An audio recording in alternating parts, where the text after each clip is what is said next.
afternoon, everyone. Back when the Secular Student Alliance was planning the separation of Church and State Week, we spoke with several speakers, professors, and authors, all atheists and humanists, to speak on the topic of separation of Church and State. To avoid repetitiveness, we thought who better to spice things up than a priest from the Church of Satan. Don't worry, he's an atheist, but you'll hear a different perspective on this issue this afternoon. Please join me in welcoming Reverend Kevin I. Slaughter.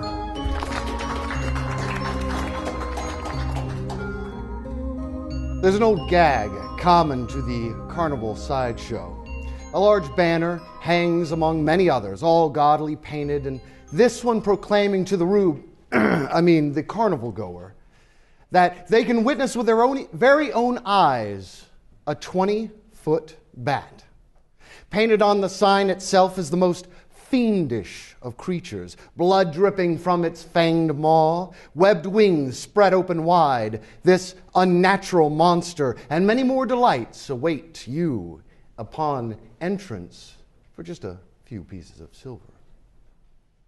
Upon a paid entrance to the tent, one is greeted not with some mutant chiroptera, but a mildly convincing and grossly oversized papier-mâché baseball bat, just laying in the ground in some sawdust, quite lifeless and usually worn and torn from many years on the circuit. The humorless are outraged.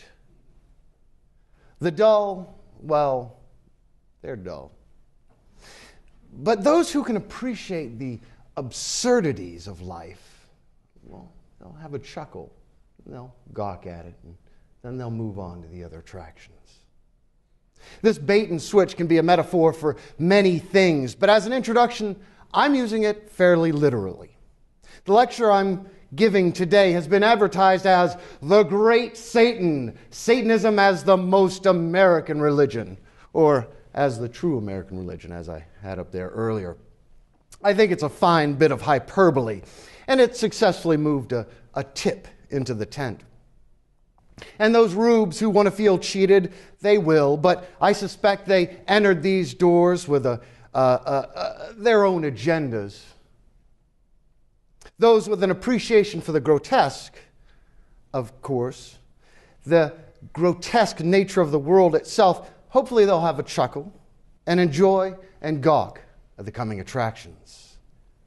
I will certainly, by the end of my talk, discuss both Satanism and the separation of church and state. But between now and then, there are a few mysteries, marvels, frights, and delights that I'd like to present. In Charles G. Finney's satanic masterpiece, The Circus of Dr. Lowe, the titular character, acting as Barker, grinds out the following: "Oh, we've spared no pains, and we've spared no dough, and we've dug at the secrets of long ago, and we've risen to heaven and plunged below, for we wanted to make it one hell of a show."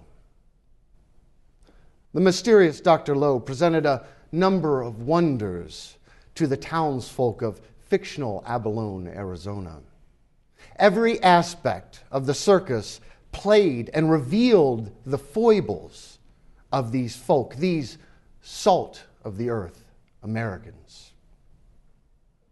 I want to mention my last lecture titled Satanism as Weltanschauung, the philosophy of the Church of Satan, because this one serves actually as a sort of follow-up to it.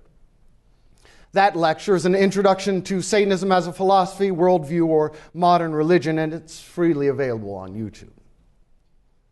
I don't want to repeat the content of that lecture too much, though I will give a brief overview of Satanism, because it's probably safe to assume that many of you don't really know that much about it. I will use the same structure as my last lecture. I will begin by giving some background and touching on some of the basic dogma and framework of Satanism. Then I'll explore a few subjects in depth. I want to proceed now with one qualification. As I told the audience of my last lecture, I will tell one intentional lie today. Please hold your questions until the end. I will gladly entertain them then.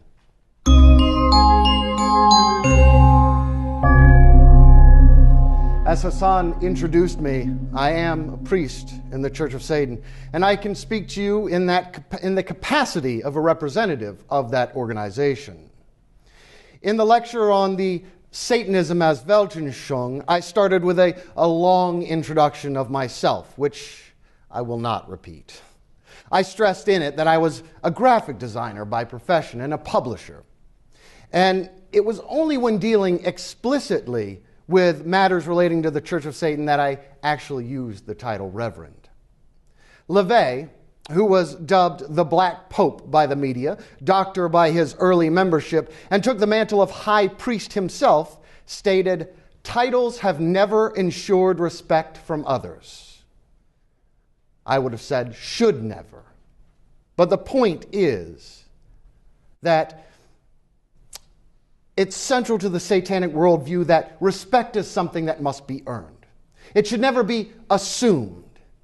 It is the presumption on the part of the entitled and those that believe in those titles that leads to endless human misery. The pedophilia of the Catholic Church, the genital mutilation performed by a moil, or the homicidal bombing inspired by an imam's promise of heavenly reward, the fake cures peddled by suburban shamans, oriental mysticism fetishists, chiropractors, and homeopathic doctors. None of these things would occur anywhere near as often as they do without some great level of naivete and ignorance abetted by a blind acquiescence to a title. Nietzsche, a favorite of mine, he had an idea of how to handle these peddlers of piety. Every type of anti-nature is depraved. The most depraved type of man is the priest. He teaches anti-nature. Against the priest, one doesn't use arguments. One uses the penitentiary. Satanism is about respect to those who deserve it, who have earned it, not by joining a club or wearing the right costume. You certainly don't earn my respect or trust merely because you claim to speak to God and you've convinced others that you do so. And I don't want you to think for a second that I give an inch to somebody just because they call themselves a Satanist either. I was asked a few years ago by an enthusiastic kid what he could do to represent Satanism. And I told him the same advice that Peter H. Gilmore gives out himself in his book, The Satanic Scriptures. Be great at something. It doesn't matter what, but excel at it. There is no being great at Satanism.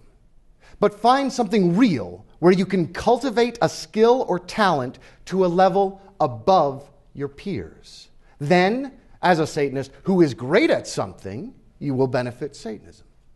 It should be a side effect, though, not a goal. Those who wish to jockey for rank within an organization should join any number of fraternal orders or social clubs. Ass-kissing is always rewarded there. An essay on the topic published by Anton LaVey in his book Satan Speaks puts it in even more brusquely and concrete terms, impossible to misconstrue. His advice was, get a life.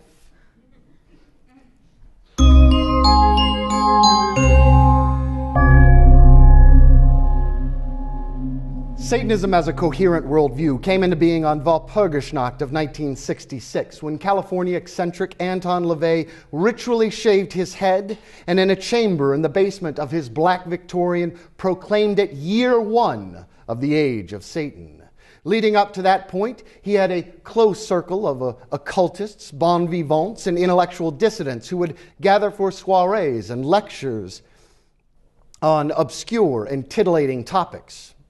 It is written that a ship's purser might be seated next to a deep sea diver, a dildo manufacturer next to a plastic surgeon. It was a fairly natural fit to the times, but it didn't exactly fit in with a popular counterculture. while the Summer of Love was to occur in 1967, wherein it advocated a blend of ego destruction, mindless drug compulsion, and the ugliest fashion since the Pilgrim hat, Anton LaVey championed a view that one should be responsible for themselves, should build their ego, and reject the status quo. Yes, the hippies were ostensibly bucking the system as well, but they were doing it by dropping out, taking dope, and creating a philosophy that doesn't hold up past the slogan, "Give peace a chance," on their bumper sticker. LaVey himself worked as a calliope player in the circus, a freelance ghost hunter for the police department, a burlesque show organist, a crime scene photographer, amongst many other things. Most biographical sketches of LaVey will tell the anecdote that appears in the introduction to the Satanic Bible. On Saturday night, I would see men lusting after half-naked girls dancing at the carnival. And on Sunday morning, when I was playing organ for a tent show evangelist at the other end of the carnival lot, I would see these very same men sitting in the pews with their wives and children, asking God to forgive them and purge them of their carnal desires. And the next Saturday, they'd be back at the carnival or some other place of indulgence. I knew then that the Christian church thrives on hypocrisy, that man's carnal nature will out no matter how much it is purged or scoured by the white light religion. A writer whose works are considered to be among the satanic canon, Ben Hecht, gives his take on the very same phenomenon. I have noted that the simpletons who squeal over the obscenity of modern literature and the simpletons who rush to the bookstores to buy only obscenity are of the same lodge. They are both people whose normal stupidity is shocked by any deviation from the platitude in which their souls are buried. They are both creatures of malformed and boorish instincts, which they have sugar-coated with ideals particular to all stupid, cowardly, and dishonest natures. Satanism is a worldview based on Epicurean atheism. While everyone else in the world is waiting for heaven or hoping to trade up in their next reincarnation, we accept that heaven or hell is to be made here on earth. We use Satan as a metaphor because we find it to be the most useful for the story that we want to tell, and for the audience who will be apt to hear it. Satanism is not for the masses. Peter H. Gilmore, in his introduction to the Satanic Bible, spells this out rather clearly. Unlike the founders of other religions who claimed inspiration delivered through some supernatural entity, LaVey readily acknowledged that he used his own faculties to synthesize Satanism. He based it on both his understanding of the human animal acquired from life experience and the wisdom he'd gained from other advocates of materialism, pragmatism, and individualism. His blasphemously named Church of Satan was consciously designed to be an adversary to existing spiritual belief systems. It was the first organization promulgating religious philosophy championing Satan as the symbol of liberty and individualism. Now, it should be no surprise to anyone who pays attention to what humans do rather than what they say, that the places you'll find the most prolific religious conversions and epiphanies are prisons, drug rehab shelters, and any gathering spot where people have hit rock bottom. LaVey, again, from the Satanic Bible. If man hates himself, he searches out new and more complex spiritual paths of enlightenment, in hopes that he may split himself up again in his quest for stronger and more externalized gods to scourge his poor, miserable soul. How many people do you know that are happy with themselves who also have religious conversions? I've never met one. I have, however, had dozens of ex-junkies try to regale me with a sort of evangelistic fervor that is only matched by their former devotion to their drug of choice. Surely they have not changed. They have merely changed drugs. They are still junkies, and their self-negating behavior is just now as it has ever been. One day, they're on the street corner filleting strangers for an out-of-body high. The next, they're on the street corner filleting God for heavenly reward. I see little difference. One ends up feeding money into an international criminal organization, and the other pays it to a drug dealer. Some people who were raised Christians, Jews, Muslims, etc., do cease paying lip service to these faiths and embrace Satanism. But this is not a conversion. Satanists are born, not made. For those who don't understand that, Mae West characterized it rather well, though I won't try her accent. She said, "I was ashamed of the way I used to live." When asked if she had reformed her ways, she just said, "No, I've stopped being ashamed." In Baltimore, there was a citywide marketing campaign based on just one word, believe. It was plastered everywhere, from billboards to bumper stickers. It was ultimately as effective as that one-word campaign slogan of our current president, hope.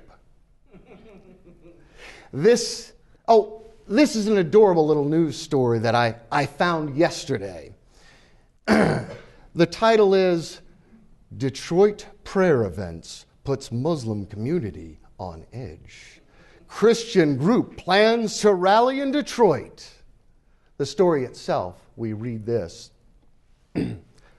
Leaders of The Call believe a satanic spirit is shaping parts of the United States society, and it must be challenged through intensive Christian prayer and fasting.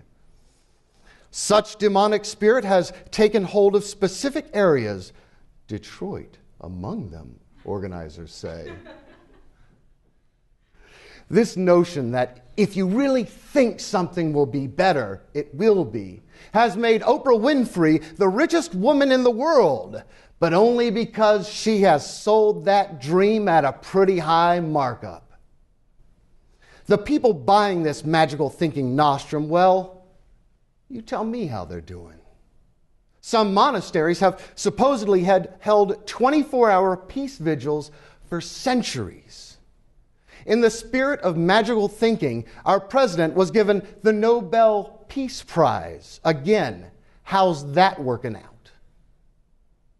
LaVey, from the Satanic Bible. The Satanist shuns terms such as hope and prayer as they are indicative of apprehension. If we hope and pray for something to come about, we will not act in a positive way which will make it happen.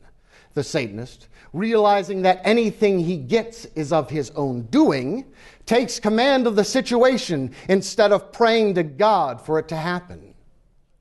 Positive thinking and positive action add up to results. The real audacity of hope is knowing that people are dumb enough to buy it.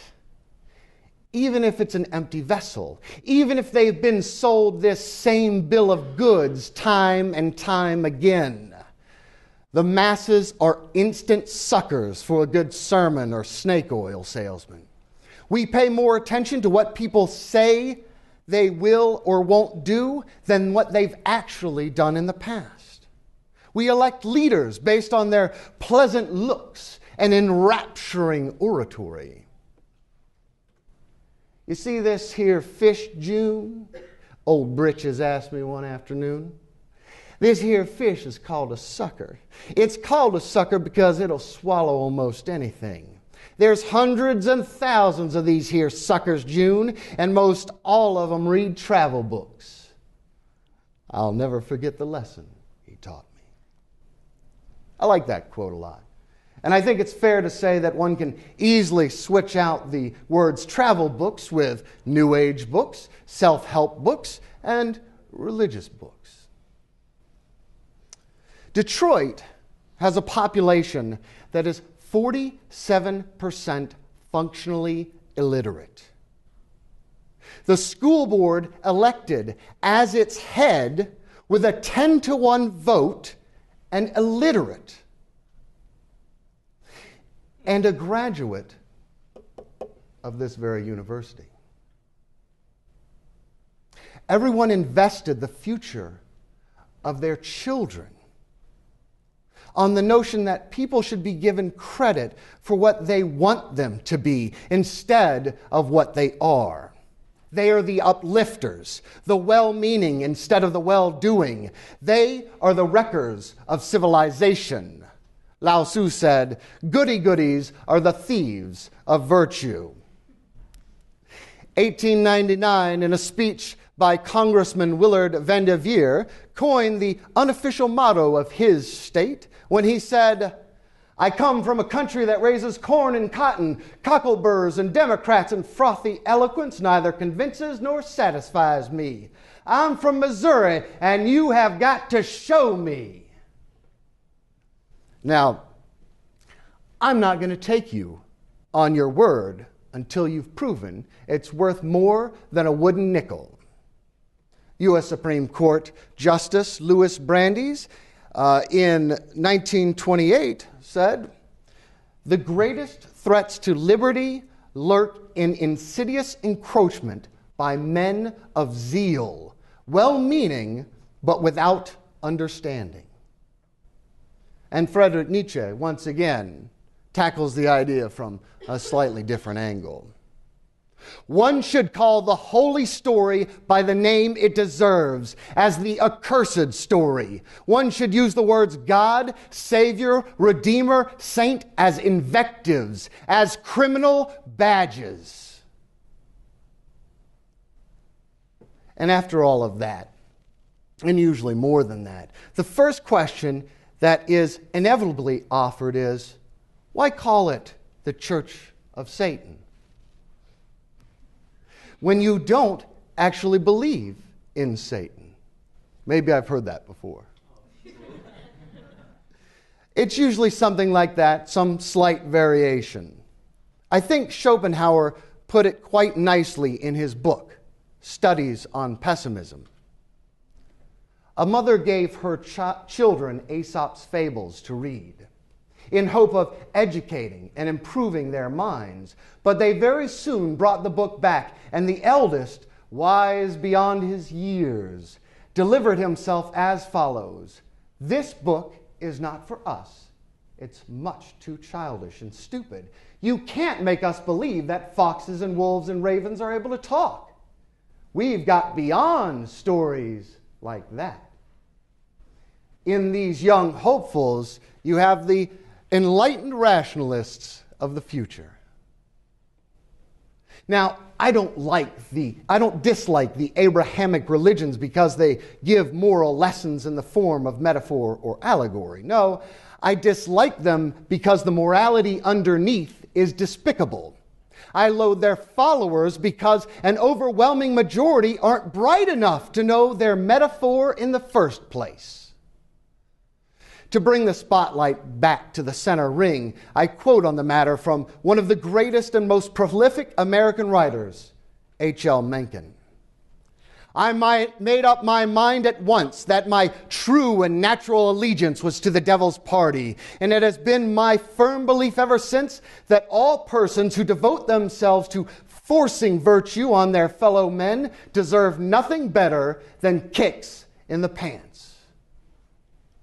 Years later, I put that belief into a simple proposition, which I venture to call Mencken's law, to wit, whenever A annoys or injures B on the pretense of saving or improving X, A is a scoundrel. The philosophy Anton LaVey set forth in the Satanic Bible was a mixture of bombastic blasphemies, personal peccadillos, and the sort of common sense that's just too damn uncommon. It's called a religion because it has a dogma that is the foundation of an ethic, though not a revelatory one. It has a ceremonial system. It has symbols, and it pulls from relevant traditions of the past and created some of its own. Of the common definitions of a religion, the one thing really missing is God above. But a Satanist has secularized God in the most logical way. It's just us.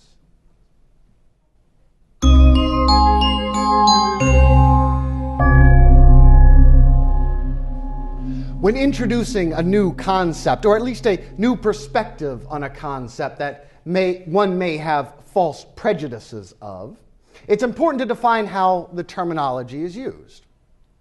There's a constant struggle between whether words are defined by the top down or bottom up. In that, I mean, do words have a fixed meaning, or are they defined by consensus use? The word atheist is believed to have started its linguistic life as a pejorative. And obviously, Satanist has a little bit of social baggage itself. But we use the term knowing full well this stigma. And though I may speak on the topic from time to time in order to correct misunderstandings, I don't do it from the vantage point of a victim decrying oppression. The point is that language used by groups of people differ in meaning, even if sometimes it's just nuance. Certainly Marxists and postmodernists both have a rich and dense lexicon of neologisms for creating a sort of smokescreen of impenetrable lingo.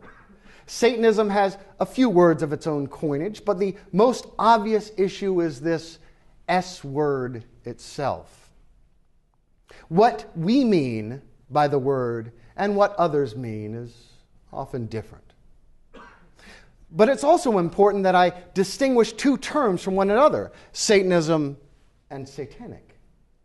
I want to elaborate on how they are used by Satanists and the Church of Satan. How other people use them, I have no control over. So what is Satanism? Well, this is the dogma of the new religious belief codified by LaVey et al. Being a Satanist means applying the ideas to your everyday life. Satanism as a term denotes the specific philosophies and the worldview represented by the Church of Satan. Satanism is a carnal religion, and it is as it is outlined in the Satanic Bible and expounded upon in other writings by LaVey and his successor, Peter H. Gilmore. Though it's not a closed system, there are some specific concepts that could be considered Satanism proper, or what I have referred to as the dogma. It is explicit, and everything is above board. We are not an esoteric society where you have to pay X dollars to reach enlightenment. Scientology does that well enough, and if you're into that kind of thing, tell Galactic Overlord Xenu I said hi. This dogma is outlined in an easy-to-digest bullet form in a few primary documents.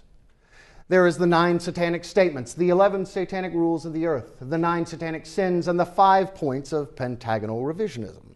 I discussed the 9 satanic statements in my previous lecture, but so that you have a sampling of what I'm talking about, I'll relate to you the 9 satanic sins. Now, while the statements were part of the founding of the church in 1966 and are featured in the Satanic Bible, the sins were not published until 1987. And as one would expect, I would hope by now, these sins have nothing to do with the eternal status of your soul. In pragmatic form, they are a list of what we believe are non-productive attributes and acknowledge that they should be routed out if we find ourselves exhibiting them.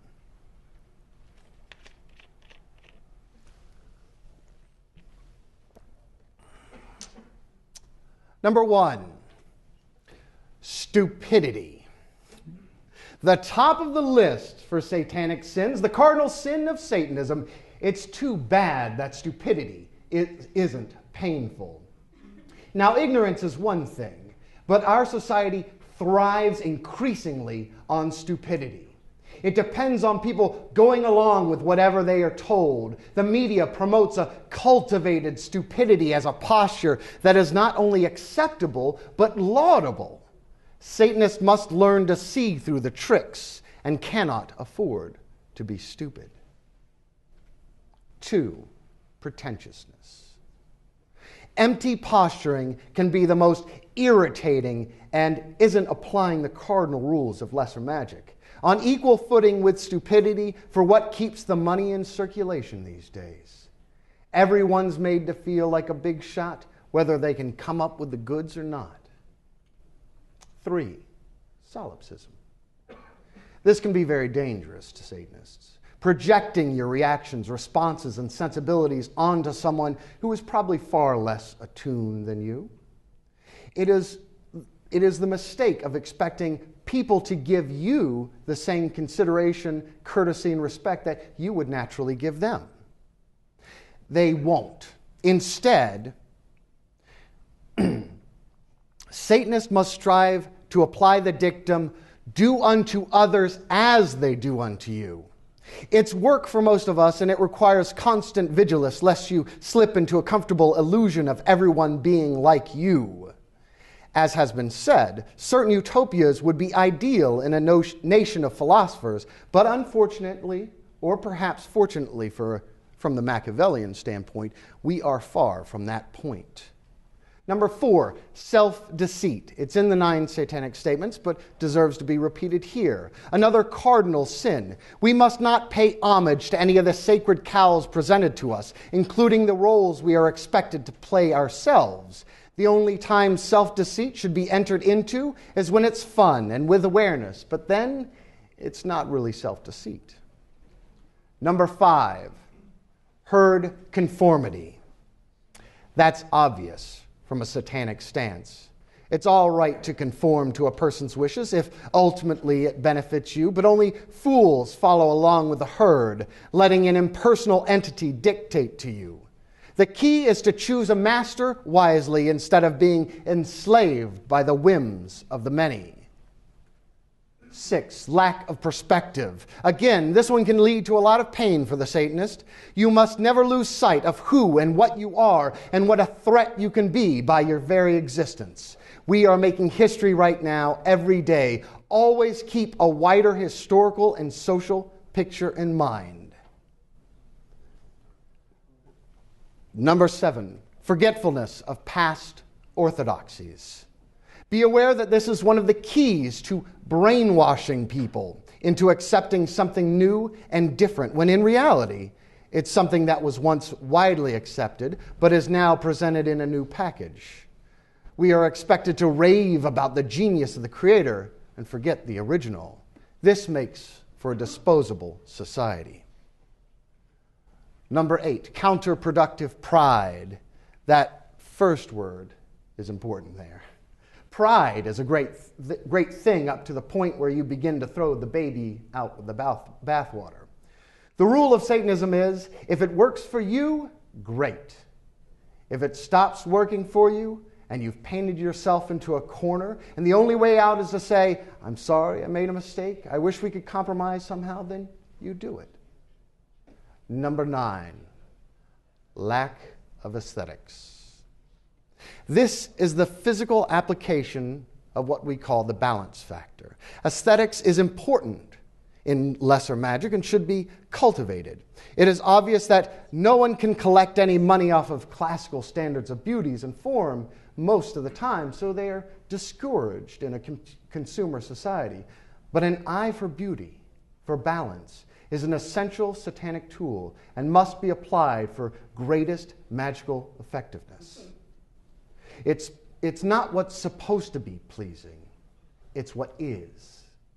Aesthetics is a personal thing, reflective of one's own nature, but there are universally pleasing and harmonious configurations that should not be denied. Now that I've presented this, I will discuss the term dogma itself, as most secularists have a knee-jerk reaction to it. I call this dogma because it defines what Satanism is and is not. Satanism isn't universalist. So it's not a dogma in the sense that everybody must follow it or they're on the wrong path. Satanism is elitist. And it recognizes that its core principles cannot be applied by most people, and so only a small number of folks who will be willing to take the label of Satanist. And you are free to challenge and question satanic dogma, as it is a human's understanding of the world. And if you find that it is not for you, then you just simply aren't a Satanist. Of course, the term Satanism is used to mean any number of things by many people. Many Catholics still believe that Jews are Satanists. Many Protestants still think that Catholics are Satanists. Some people believe that the United Nations and President George W. Bush are Satanists. I am not the language police. But when I or a member of the Church of Satan use the term, we are not talking about goth chicks on meth playing cutting games in their parents' basement, or some fantasy where a deluded sorcerer begs a demon for magic powers. I will say, however, due to my adversarial and prankish nature, I'm often conflicted when it comes to debunking claims of international satanic conspiracy. I mean, when some nut job implicates that I am the spokesperson for some sort of secret world government that is run by a cabal of secret puppeteers, well, why not let them run with that delusion a little bit? I mean, certainly someone that dumb will not be reasoned out of his position. Federalist founding father Fisher Ames, you try saying that 10 times fast, he's been quoted as saying two rather incisive things regarding this. One, I have heard it remarked that men are not to be reasoned out of an opinion they have not reasoned themselves into. And two, falsehood proceeds from Maine to Georgia before truth is putting on its boots. So I have been asked here to talk about Satanism, and I will do it in a straightforward manner. But again, I admit, I do feel that tension and temptation. I suppose if I were Jewish, I would feel the same about debunking the protocols of the learned elders of Zion. I mean, let's be honest, it's a great goddamn plan. But one doesn't want to be persecuted for things they don't actually believe. And I think the reality of Satanism is probably much more dangerous to the prevailing religious orthodoxy than any conspiracy can muster. But at the very least, if I were Jewish, I would occasionally wear a t-shirt with the words Christ Killer written on it. I don't think I could be able to overcome that temptation. So what is satanic then? Now this is an interesting concept that can be difficult for the slow folks to grapple with, but one can easily view the world through a satanic lens without considering oneself a Satanist or referring directly to it. Something can be satanic without necessarily being explicitly about Satanism. This may be paradoxical, but I will explain. We can discuss the satanic from multiple angles, but I only have time to discuss one. What is satanic is not a mere reversal of Christianity. For example, the Lord's Prayer being said backwards is still the Lord's Prayer. And the Lord's Prayer is a supplication to a divinity. It is a beggar's bowl to a supernatural creature clamoring for intercession in personal security, the provision of food, and a pleading that the Lord God steer the supplicant away from doing bad things. I mean, it's a total rejection of personal responsibility for the most fundamental of human needs. An explicit satanic equivalent may be Baudelaire's The Litanies of Satan, where he takes the Lord's Prayer and kind of blasphemes it up a bit, exchanging Mary's name with Satan. But something a little more inspiring might be Carducci's Hymn to Satan. I've truncated it to a few lines in English.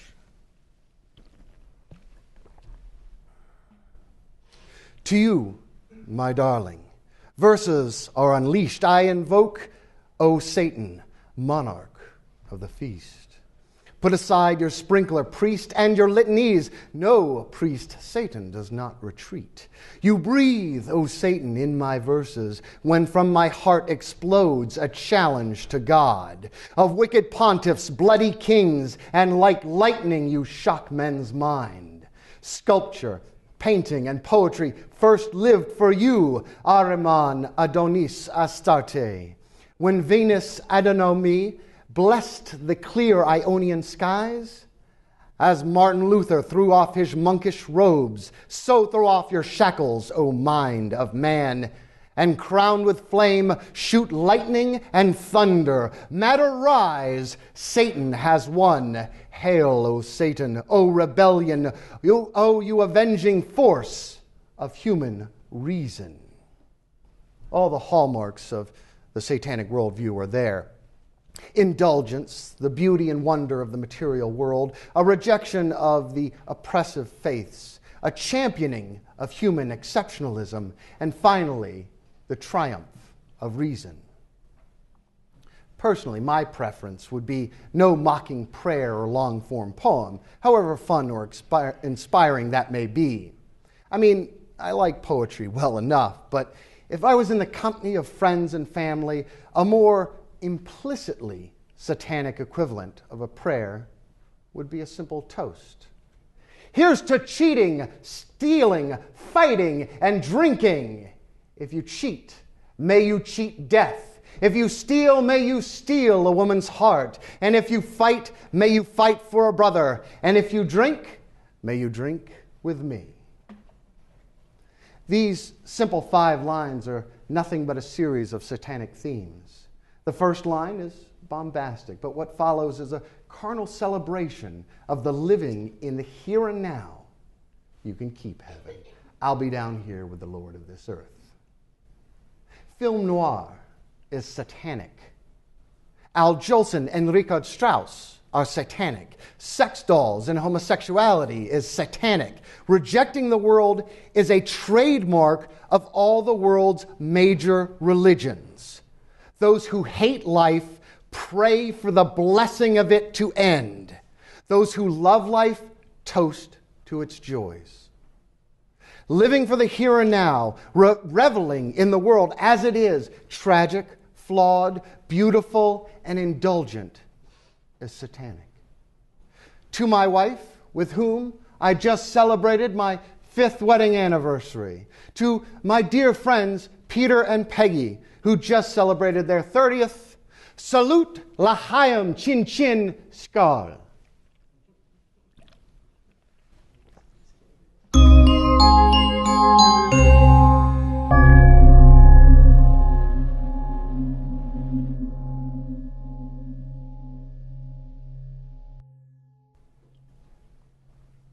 Satanism is not evangelistic. I can't say that enough. I'm not here to convince you to sell your soul to Satan because, well, first of all, I don't believe that we have souls. And if we did, I mean, shit, they're a dime a dozen. I'm up to my neck in souls, said Lucifer. So wrote Robert Nathan in his novel, The Innocent Eve. There are 7 billion of us bugs scampering about the face of this blue orb now. What makes you think you'd be so appealing? Considering Old Scratch has the like of Jane Mansfield to ogle, Friedrich Nietzsche to Perry, and Charles Darwin categorizing the imps, Franz Liszt is playing piano in Hell's Dive Bar with arrangements by Irving Berlin and accompaniment by every goddamn jazz musician there ever was. I mean, there must be some sort of cognitive dissonance among Americans of the most egregious nature. I mean, we know Satan is a charming, rugged anti-hero, but it seems we don't know we know. I'll explain. Dashiell Hammett begins his aviary-themed novel. Samuel Spade's jaw was long and bony, his chin a jutting V under his more flexible V of his mouth.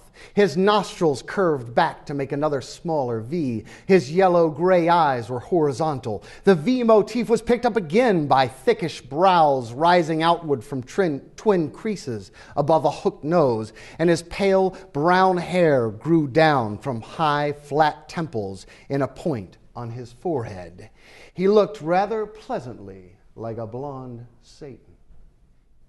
Sam Spade does not go about killing cats and touching kids in the wrong places. Those are still the two same tired scare tactics used by Christians to ward off any interest in Satanism. We know intuitively that this diabolical caricature is a man who is a man to be reckoned with.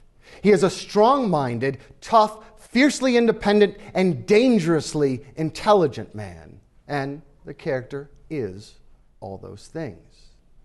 I mean, really, if someone were to be described as angelic, wouldn't we think they were a little soft, probably a bit of a stick in the mud, and beautiful but sexless, and in most cases, boorishly naive? As a side note, I do find it incredibly ironic that child molestation and animal mutilation are still proposed as standard satanic activity. I'm sure Freud would have something to say about it, and for all I know he might have, but one needs to look no further than the evening news to see who it is that is actually touching the kids. And one merely needs to remember history to know that it was Pope Gregory IX, in his infinite superstitious stupidity, that wrote the papal bull Vox in Rama, where he is condemning the supposed devil worship of his time. In it, he proclaimed that cats were the instruments of Satan. This triggered such a wave of felinicide that the population of cats dwindled to such a low point that the rats literally took control of Europe, carrying with it the Black Death, decimating up to 60% of the entire population. It took 150 years for the population to recover from this imbecility, and guess who got the blame for it? It wasn't the man responsible. No, it was the eternal scapegoat. Tell me, if you think cats had a religion, do you think it would be that of His Holiness? De facto Satanist Mark Twain typified the satanic outlook on the human condition in his posthumously published work, Letters from the Earth. Satan, being banished from heaven, decides to check out this out-of-the-way planet which hosts one of God's small experiments, humans. He writes a series of letters to his fellow archangels, and this is the first.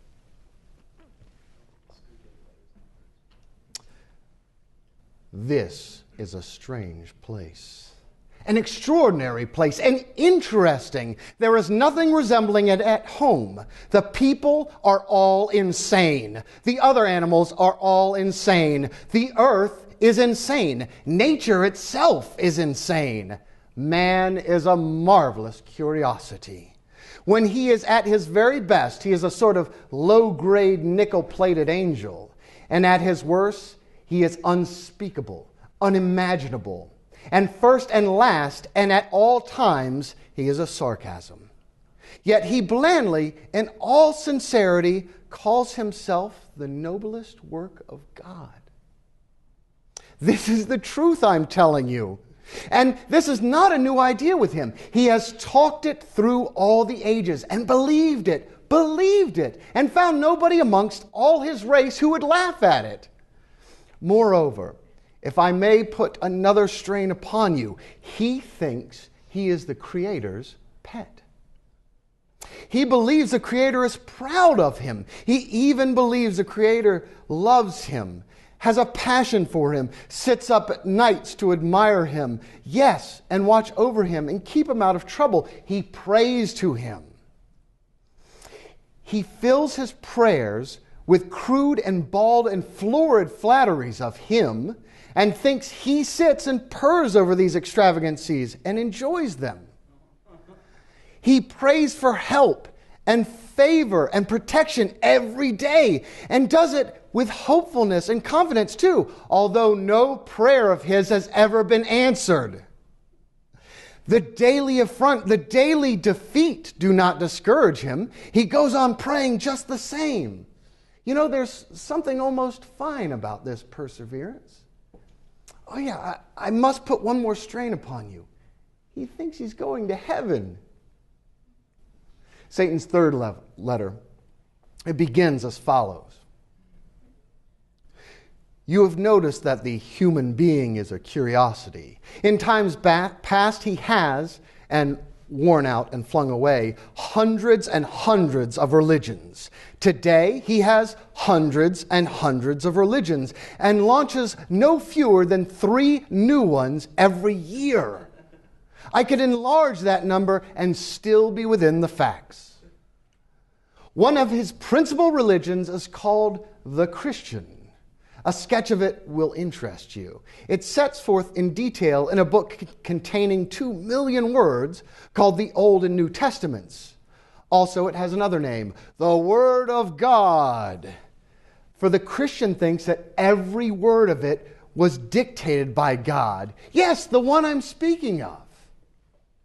It is full of interest. It has noble poetry in it, and some clever fables, and some blood-drenched history, and some good morals, and a wealth of obscenity, and upwards of 1,000 lies.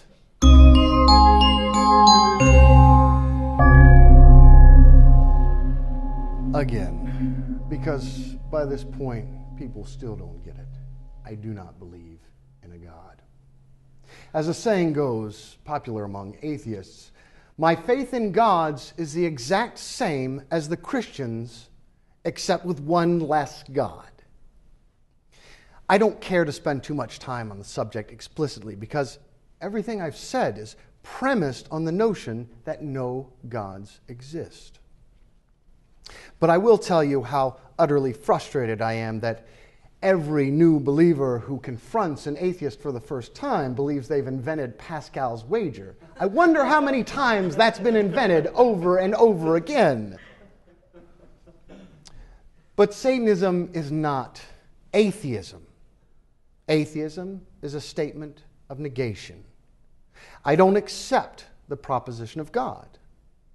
Now, it's also true that some Satanists believe in things that cannot be explained by science, as all humans do. Scratch the surface of many atheists or skeptics, and you will find something that just doesn't fit the science, because it's human nature. Satanism is to atheism as humanism or objectivism is. Humans cannot function in the world without prejudices. And worldviews provide a system of prejudices that allows people to make intellectual shortcuts. And I'll talk more about humanism in a few minutes. I suppose I'm not going to win any accolades with that, but I think it's an honest statement. We see the effects of bias and prejudice everywhere, and even in the science.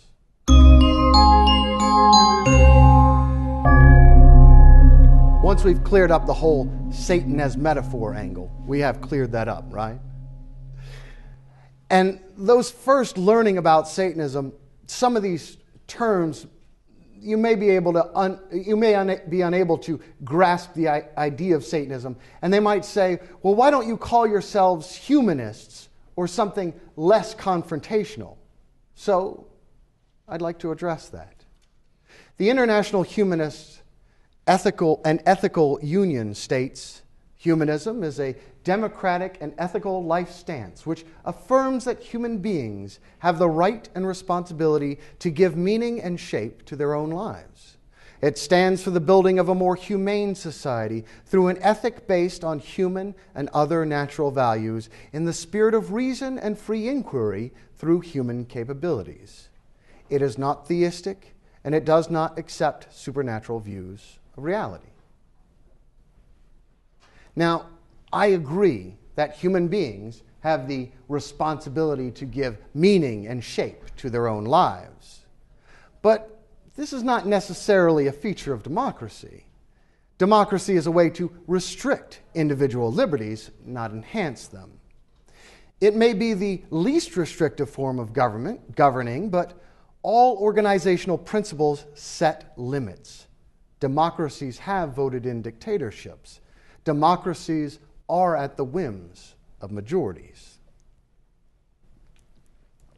I think one can kind of look at it like recycling. I mean, sure, it's not the best analogy, but it'll serve the purpose.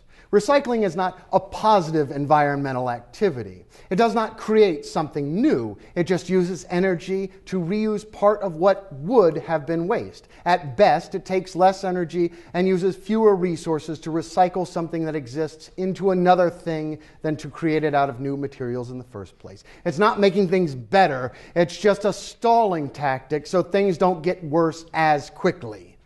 In reality, it's generally just a wasteful exercise in making people feel good about themselves and creating tax-subsidized jobs. Actually, now that I think about it, it is a pretty good analogy for democracy. But the question must be pressed. Are human and natural values really ones that build a more humane society? And by humane, I assume they mean something along the lines of characterized by tenderness, compassion, and sympathy for people and animals, especially for the suffering or distressed. A number of new atheists have stated that the quickest way to produce an atheist is to have someone read the Bible. Penn Jillette comes to mind as someone who said that. And this is obviously not the case. For many sincere and intelligent believers have read the book, though obviously many believers haven't. There is a bit of truth to the statement, and that's what makes it funny. My own quip would be that the quickest way to produce a misanthrope is to make them live among humanity unvarnished. Leopardi said this before me. Real misanthropes are not found in solitude, but in the world, since it is the experience of life and not philosophy which produces a real hatred of mankind. This is obviously as true and therefore as false as the biblical premise. But if you've ever heard those who work with the poor and criminals, at least when they believe they can speak honestly and candidly without some sort of moral reproach or worse yet, a threat to their budget, you'll certainly get an earful about what unappreciative shits these damn poor folks often are. You'll hear about how little real hope they have in making a difference, even if their manpower was multiplied 100-fold and they were given a blank check and unlimited resources to aid their humanitarian efforts. They recognize privately that some people are just rotten. Not all of them, but plenty, and too damn many. The seventh of the 9 satanic statements, a founding bit of dogma in Satanism, states, Satan represents man as just another animal, sometimes better, more often worse than those that walk on all fours, who, because of his divine spiritual and intellectual development, has become the most vicious animal of all. Elevating the human species as somehow innately superior to other animals is blatant self-deceit. Humanity is driven by the same natural urges that other animals experience, while our intellect has allowed us to accomplish truly great things which should be appreciated. It can also be credited with incredible and wanton acts of cruelty throughout history. I credit LaVey with introducing me to this notion, but we can look all the way back to the Roman playwright Titus Maccius Plautus in his Asinaria, where he wrote, Lupus est homo homini, if you'll excuse my butchering of the Latin. Roughly, man is man's wolf. Robert Burns, in his poem, Man Was Made to Mourn, illustrates this idea beautifully in verse. Many and sharp the numerous ills inwoven with our frame. More pointed still we make ourselves regret, remorse, and shame. And man whose heaven-erected face the smiles of love adorn, man's inhumanity to man makes countless thousands mourn. Burns' poetic bard notes quite clearly that even though man may worship the heavens, he still decimates his fellow man.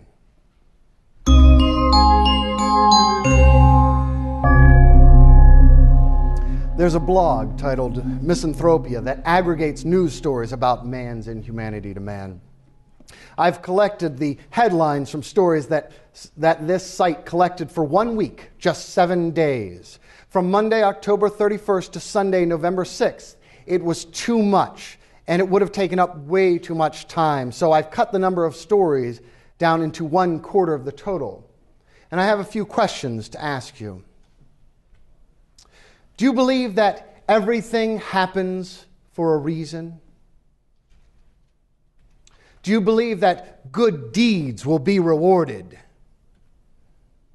Do you believe that people are essentially good? Do you believe that humans make rational, informed decisions?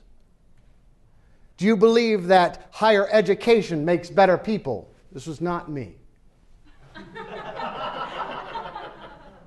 Do you believe that people commit theft because they are hungry and poor?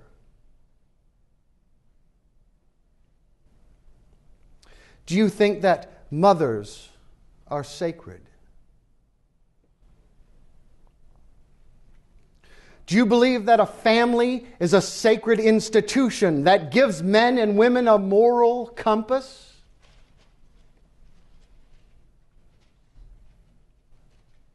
And again,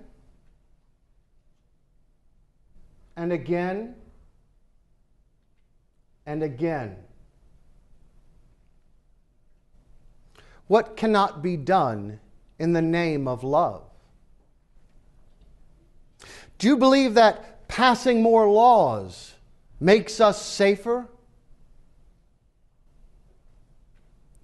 Do you believe that serving the community makes us noble? Do you believe that it's sports and masculine pursuits that cause men to be violent? Do you believe that you are part of a religion of peace? Do you believe that crime is a result of man's separation from God and church? Do you believe that if we just got rid of religion, people will behave rationally? Do you truly believe that crime is about poverty?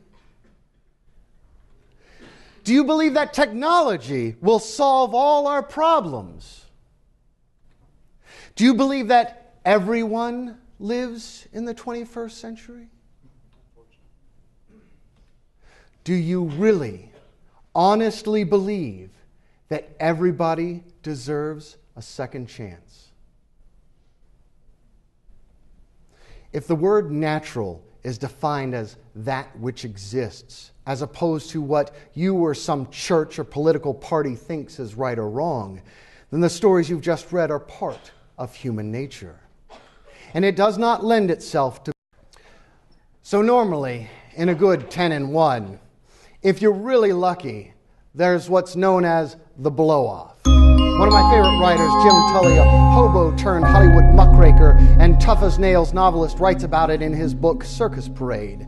In a girlish show, the barker walks up on stage and appeals to the gathered tip. Lafita, the favored dancers of the Sultan who escaped the horrors of a Turkish harem and was brought to this country by the generous owners of this circus to present to you the secret dances of Egypt. She knows the lure of the dances of the world. It was who danced for the kings of impotent glory. Every muscle, every fiber in this little lady's anatomy quivers and shakes like an aspen leaf in a gale of wind or like a bowl of jelly. Gentlemen, in a cold and frosty morning, She makes the old feel young and the young feel gay. The blind see and the cripples throw their crutches away. Once inside, the show began. The drum throbbed, the clarinet shrieked, Lafita shivered languidly. The music became more violent, and Lafita's body kept in tune. It moved like something boneless but sensuous. The movement ended in a gyration that seemed to leave her exhausted. It was a short dance. The onlookers stood curious and expectant. The spieler then called them closer and said blandly, "I recognize some real sports amongst you, gentlemen, with good red blood coursing through your corpuscles. But would you like it, gentlemen, if this lady would put on a special show for you? She just told me inside that she had never seen so many handsome men, and the young lady sees a great many. Of course, gentlemen, there will be an extra charge for this, just a thin silver dollar apiece, and of course, all that we collect will go to the little lady herself. The little girl will be glad to give this special engagement for you. Move closer, boys, move closer." He made a motion with his hand. "Listen, if you boys ever had that funny feeling, you know, she'll give it to you as you never had it before. You know, the Sultan of Turkey and the King of England each got a lot of wives, and seeing women is, of course, no preponderant mystery to them, but they got a rise with Lafita." An audience member who is really in cahoots with the carny speaks up. "I say, Professor, I wonder if she'll give the Donecker dance she'll put on over in Emeryville the other night."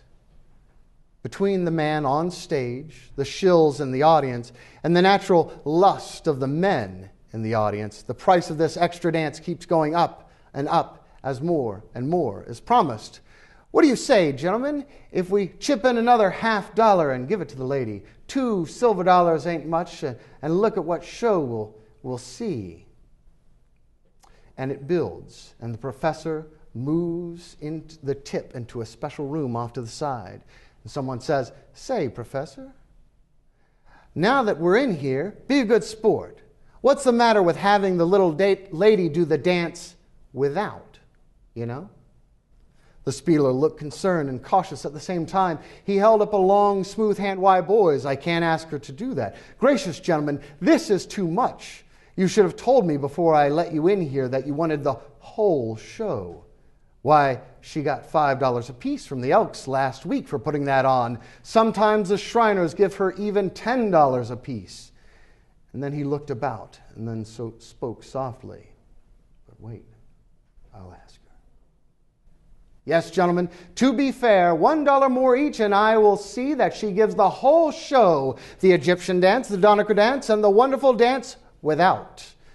Think of it, gentlemen, the soul-stirring, the voluptuous, the sensuous, the wonderful, the maddening dance without." And they all rushed forward with another dollar. "Thank you, thank you, thank you, gentlemen," the spieler said as Lafita came through a side wall and climbed up onto the platform. She danced rather indifferently, her body moving slowly. In a short time, she disappeared. That was just an introduction, gentlemen, merely a warming up of her lovely body. In a few minutes, she will do the dance without. He held out his long, smooth hand once again. "Will all of you gentlemen please remove your hats," he said. And they did as they were told. Lafita appeared and danced again in the exact same apparel. A shillaber sneered as Lafita bowed. "Well, without what?" "Without your hats on," came the spieler. Suddenly the side walls dropped and the astonished spectators found themselves standing out in the open air. They looked at each other sheepishly and then melted off into the crowd. This is a blow-off. It's worked time and again from city slickers to country bumpkins. It relies on humans to be predictable and easily led by their natures. People are greedy, selfish, and stupid. If they weren't, we wouldn't have the troubles we do. If humans could easily change, those troubles wouldn't be the same damn ones we've had for ages. As I quoted LaVey at the top of this very lecture, man's nature will out. Now, since I'm actually planning on entertaining some questions in just a few moments, I will not be performing such a stunt myself. For in the future, though, I might write two endings, one to top off my speech and one to clear the room. Here, at last, I will discuss head-on the proposition of the hyperbolic sideshow-style title of my lecture.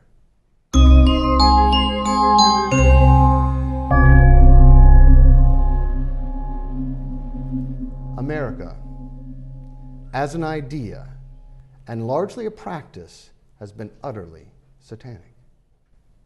New York journalist and author Benjamin Nick Sears wrote in the literary journal The American Mercury a piece called The Hymn to Satan. In it he said, "The grandeur of America today is satanic, materialistic, irreligious, and unethical.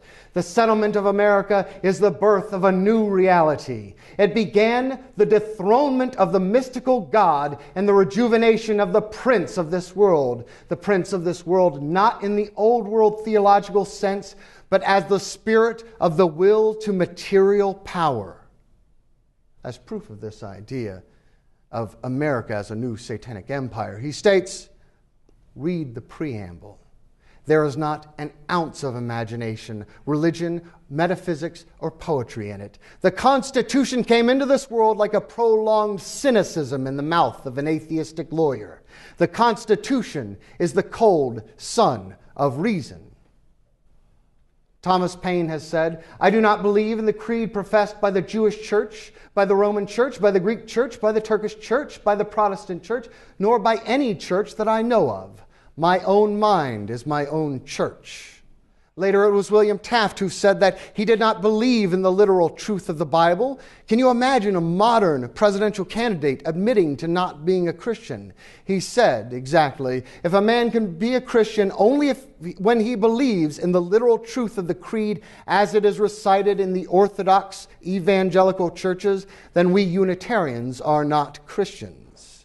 But really, we can pull quotes from the Founding Fathers and former presidents all day, and it means very little. This old man said so-and-so in his private journals, and this one expressed his frustration about this in his diary, etc., ad nauseum. So I will finish with one last quote. And I can't think of a more persuasive argument than it on the validity of the separation of church and state. Congress shall make no law respecting an establishment of religion or prohibiting the free exercise thereof, or abridging the freedom of speech or of the press or the right of the people to peacefully assemble and to petition the government for redress of grievances. Thank you.